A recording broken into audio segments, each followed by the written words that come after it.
So the solution, as I mentioned earlier, is money mastery. Now, here's what I'm talking about when I say money mastery. I explained to you about the 5 economic benefits, and I got a fantastic poker chip presentation that I'm going to share with you so you can see these 5 economic benefits in action. One of the key ingredients that I talked about is the rental income, where you can rent a room to your house, add an ADU, and those kinds of things. But here's the other key factor, and Serena alluded to this earlier when she talked about the cost of rental real estate. We have an analysis in it. We call it the utility value of real estate.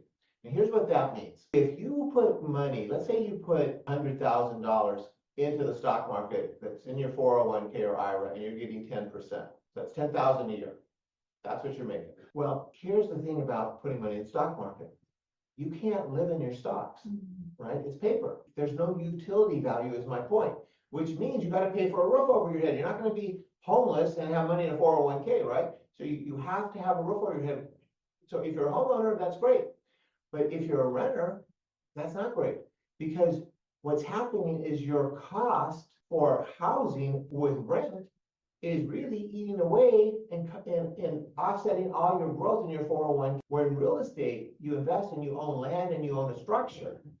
And here's what's so powerful is that utility value, which means either you're enjoying the value because you're not paying rent, you're getting the market value of what the rent would be for the area to live there.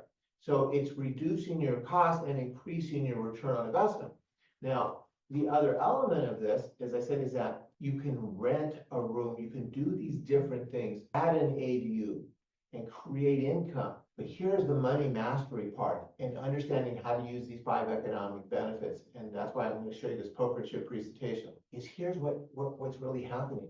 Is here what I want you to think. I want you to think, be the bank. Here's what that means. Now, picture a bank. How does a bank work? Well, the way a bank works is they borrow money from us. So when we put money into a bank, we're on the debit side, but we're basically a credit. They are paying us interest. So that's why we're not giving them our money. We're loaning them our money, basically, right? We put our money in there, they're holding it, but we're basically loaning the money.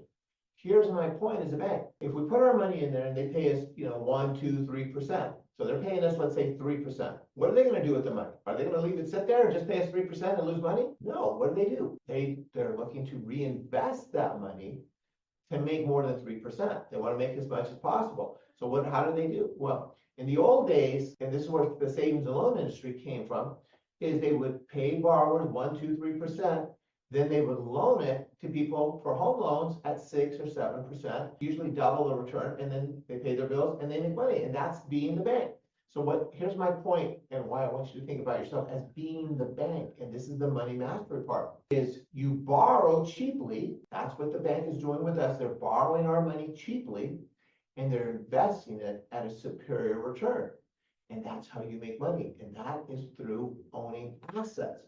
You can't do this as a renter, but you have to know these 5 economic benefits and then how to apply them and how to manipulate them in your life. Now, if you're a homeowner, all of you have different situations, meaning as far as how much equity do you have? How long have you owned your house?